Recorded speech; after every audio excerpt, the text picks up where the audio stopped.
Ce matin, on a la chance de recevoir en studio un poète québécois contemporain, un auteur, compositeur, interprète, qui nous arrive avec son deuxième album. Il s'agit d'Alex Nevsky avec l'album Himalaya, mon amour. Bienvenue en studio, Alex. Merci beaucoup. Ça va bien? Ça va très bien, toi? Oui.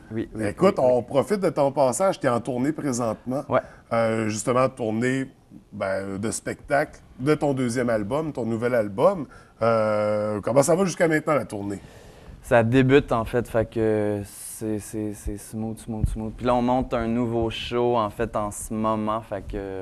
Normalement, on était 4, ça fait 3 ans sur stage, mais là, on va être 5. Fait que là, on peut se permettre de faire plus d'arrangements, d'honorer aussi plus l'album. Il y a beaucoup d'harmonie, il y a beaucoup de cœur. Puis là, ça va.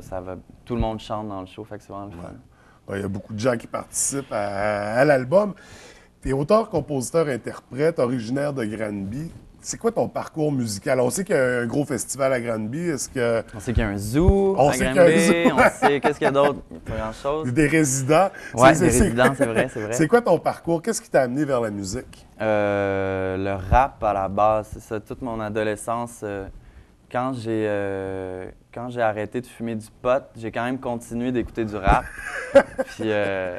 en fait, ouais, c'est ça. Ben, tu sais, j'écrivais beaucoup de rap, j'en faisais. Fait c'est vraiment ça mon premier rapport avec les mots, tu sais, avec la poésie, avec l'envie de. J'écoutais des rappeurs intelligents, tu sais, qui disaient des trucs pertinents, pas qui faisaient juste parler de la rue. Du rap, rhyme and poetry. C'est pas juste du beat. Là. Non, vraiment... c'est ça. Puis je l'écoutais en français, puis fait que ça m'a vraiment donné la piqûre des lettres, en fait. Okay. Puis après ça, c'est ça, un pote qui est arrivé chez nous avec une guitare, puis sa tête de fou, puis il tripait sur Jean Leloup, puis il portait des chapeaux de forme, puis des vestes en velours.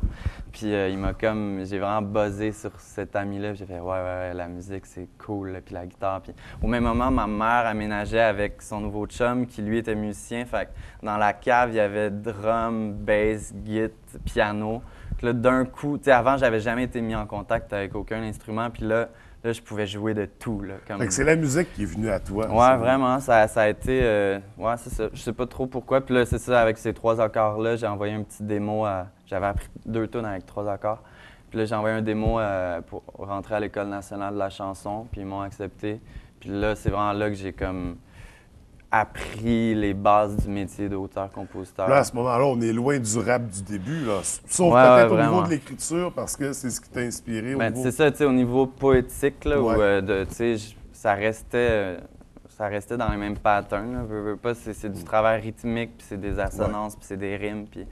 Mais c'est sûr que le travail mélodique, tu sais, j'étais limité au début. Là, toutes mes tunes avaient environ 2 accords, là, des fois 3. Puis... écoute, il y a des grands groupes qui ont commencé comme ça. On se rappelle des Beatles. Donc, c'est ton début de parcours et là, s'ensuit tout le reste. Ouais, c'est ça à 19-20 ans. Là, à 20 ans, je pense que c'est ça. J'étais à l'École nationale de la chanson. Après ça, j'ai rencontré Yann Perrault qui m'a comme vraiment aidé dans tout mon processus. Fait que là, c'est le lancement de ta carrière là, avec Yann Perrault. Et là, tu nous arrives avec ton deuxième album, Himalaya, mon amour. Himalaya, mon amour, pourquoi? C'est un beau clin d'œil à Hiroshima, mon amour, qui est un film de René de 1960. Je me rappelle plus trop. C'est un scénario de Marguerite Duras. C'est une histoire que j'ai écoutée cette année, un film que j'ai regardé qui était direct ce que je vivais, là, un amour impossible, un truc de voyage, puis ça m'a vraiment bien rentré dedans, puis ça a comme donné une direction un peu au reste de l'écriture du disque. Fait que c'est ça, Himalaya, c'est un peu... Au-delà des montagnes, des sommets, tout ça, c'est un peu la personnification de cette fille-là, en fait, de cette histoire-là. Un peu un rêve impossible, mais quand même atteignable, parce qu'il y en a qui ont escaladé le mont Everest. Donc, c'est un peu, ça vient rejoindre la thématique de l'album. Qu'est-ce qui t'inspire, justement? C'est ces histoires d'amour impossible-là? C'est ce qu'on retrouve sur l'album? Ça, c'est une petite partie du disque, là, mais sinon, le premier 6 morceaux, c'est vraiment c'est du gros beat joyeux, c'est coloré, c'est...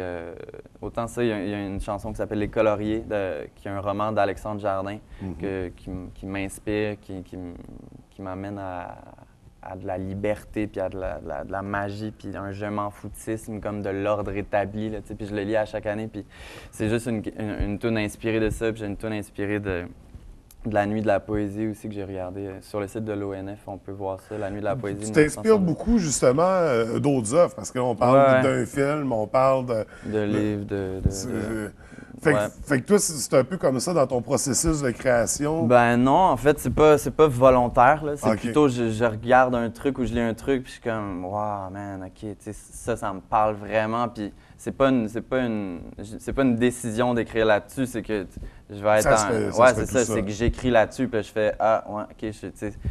Fait que t'écris sur des sujets qui te touchent et le sujet te touche. Ouais, c'est ça. Donc... Puis, tu sais, quand tu as affaire à des grandes œuvres puis à des trucs comme ça, ben moi ça me jette à terre. Puis, tu sais, quand je regarde des entrevues de Leonard Cohen, là, c'est fou souvent, tu sais, mettons en DVD, là, je pèse sur pause un moment donné, parce que je suis comme, voyons donc, man. Puis là, je vais prendre ma guitare, puis là, je suis comme, man, ça n'a pas rapport, puis c'est jamais aussi bon que qu'est-ce que Cohen fait que je remets ça là, puis je réécoute le DVD, tu sais, mais c'est ça, ça me nourrit, puis ça me met en feu, là. En fait. Mais c'est quand même une démarche intéressante, ça ressemble un peu à une étude ou à une exploration. Ouais. Ben, c'est qu'il y a tellement de matière incroyable, tu sais, je veux dire, c'est ça, dans la chanson J'aurai des mains, mettons, j'ai pris un petit bout d'une chanson de Georges Dard, puis je l'ai un petit peu retravaillé, puis, mais tu sais, de réactualiser ces gens-là, au même titre Pierre Perrault, qui est un cinéaste incroyable, puis un peu trop méconnu de ma génération, tu sais, qui a fait La Bête lumineuse, puis j'ai une chanson qui s'appelle La Bête lumineuse sur le disque, tout ça, ben, de les faire connaître, là, même s'ils sont censés être 1000 fois plus connus que moi. Je trouve ça le fun aussi comme démarche de témoigner de mes influences, puis pas juste de faire semblant que tout ça, ça vient de moi. T'sais. Moi, je suis un filtre aussi. Je consomme, puis je redonne une autre forme d'art. Ça rajoute une portée un peu culturelle à ton album. C'est pour quelqu'un qui veut pousser dans l'exploration, justement, aller voir ces références-là. Mais je trouve ça le fun. C'est pas de me prétendre ambassadeur, mais juste d'en parler. Non, cool. mais ça peut aider à mieux comprendre l'artiste derrière les chansons aussi. Découvrir ton parcours, ce qui t'inspire. Je trouve ça très intéressant comme démarche. Donc, c'est ça. C'est ce qu'on retrouve un peu dans ton processus de création sur l'album Himalaya, mon amour. Et déjà, la chanson On leur a fait croire, qui est présentement numéro 1 au box-office, qui roule depuis quand même un certain temps. Est-ce que tu es surpris de l'effet de popularité? Ben, j'ai toujours su que c'était un gros hit. Non, c'est vrai. Ben oui, je suis surpris vraiment. C'est ça, tu sais, depuis le début, En plus, ça a été la tune la plus dure à terminer. Tu sais, on a voulu l'enlever du disque 3 fois parce qu'on était vraiment, non, ça marche pas. Ça doit être drôlement plus satisfaisant qu'elle ait autant de succès. Puis en fait, c'était, tu sais, la veille de quand il fallait envoyer le choix du single, c'était pas cette chanson-là non plus. Puis là, j'ai fait, OK, on va mettre celle-là. Puis tu sais, c'est toujours celle qui a eu... C'est ça qui a eu de la difficulté, mais finalement, c'est celle-là qui paye le plus au niveau d'argent, mais je veux dire qui finalement est la meilleure carte de visite. Puis ça, je trouve ça fou que tout le monde la joue en même temps parce que c'est tough là, de jouer en radio pour pas mal de monde. Puis comme moi, ça l'était pour le premier disque. Puis là, maintenant, j'ai la chance d'avoir de la belle diffusion, fait que j'en profite vraiment. Ah oui, c'est sûr. C'est un bon coup de visibilité. Ouais. Puis justement, pour revenir à l'album, on a mentionné tout à l'heure qu'il y a d'autres gens qui ont travaillé avec toi pour l'album. Vous êtes combien d'artistes? Bien, c'est toi, c'est Alex Nevsky, bien sûr. Mais quand on arrive à l'enregistrement, il y a combien de gens qui travaillent avec toi? Bien, on l'a fait vraiment à 3. Alex McMahon, qui est un réalisateur génial, qui a travaillé avec Yann Perrault, justement, avec Catherine Major, Ariane Moffat, puis Gabriel Gratton, qui est un musicien qui est avec moi en tournée. Puis on a tout enregistré pratiquement à 3, sinon avec un autre guitariste qui est venu faire des trucs. Mais même chose, les voix, souvent les voix de filles, c'est nous qui les font. Puis on essayait de faire un truc vraiment le plus homogène possible dans la vibe. On savait où on s'en allait. Puis le but, c'était pas d'inviter 150 musiciens pour qu'ils viennent faire leurs petits solos, leurs petits trucs. C'était de créer notre univers à nous. Puis ça, je trouve ça le fun parce que autant l'album, il va dans des tunes super pop puis super dépouillées, mais il y a quand même une homogénéité dans le son puis dans le choix dans l'instrumentation, dans tout ça. Fait. Mais sinon, il y a les Sœurs Boulay qui sont venues chanter. Puis Nicolas Basque de Plants and Animals, qui est un groupe anglo-montréalais aussi, qui est venu. Donc à 5, c'est pas mal ça. Fait que déjà des belles collaborations pour travailler avec toi, c'est intéressant. Ça rajoute encore une fois une portée à l'album. Pour ceux et celles qui aimeraient en savoir plus, qui aimeraient découvrir plus la personne, l'artiste, ton œuvre? Est-ce que tu as un site Internet, un Facebook? alexnevsky.ca. Sinon, venez voir les spectacles. C'est comme la plus belle rencontre, je trouve. Autant il y a du dialogue, puis il y a de l'œuvre, puis après ça, moi, je parle aux gens. Fait que... Mais sinon, ouais, le site Internet, ça fait une bonne job.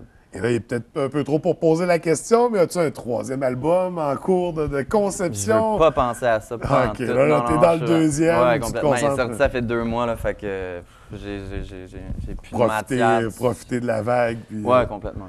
OK. Donc, ça sera à surveiller. Là, on va se laisser. Tu vas nous faire une performance en version simplifiée parce que tu es tout seul en studio ce matin. C'est quand même une petite chanson aussi sur disque, là, mais normalement, il y a les Sœurs Boulay qui m'accompagnent, puis il y a un piano, tout ça, mais là, ça s'appelle Loin. Loin. Alors, sans plus tarder, Alex Nevsky, on va te laisser interpréter Loin. Loin, très loin, l'un de l'autre, mais jamais séparés. Fleurs cueillies avant l'aube, n'est jamais préparé. Comprendre sa propre cause peut prendre bien des années. Ne m'en veux pas si j'ose quitter plutôt que faner. Oh, oh, oh, mon amour, ton âme lourde n'est plus pour moi.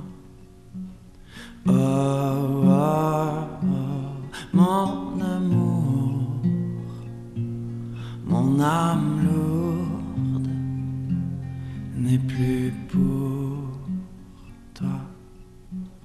Oh, oh, oh, oh,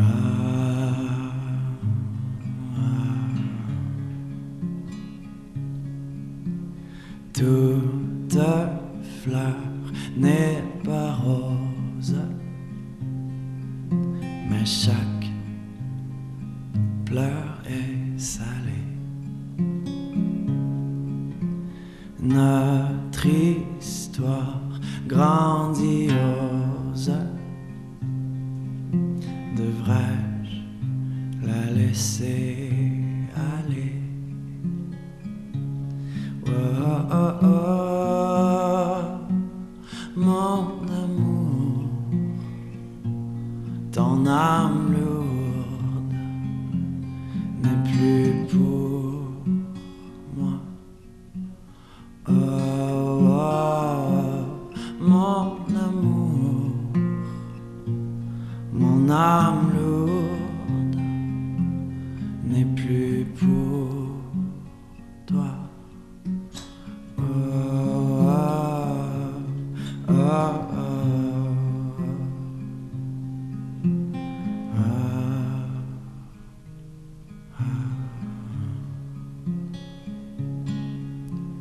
loin, très loin, l'un de l'autre, à jamais séparés.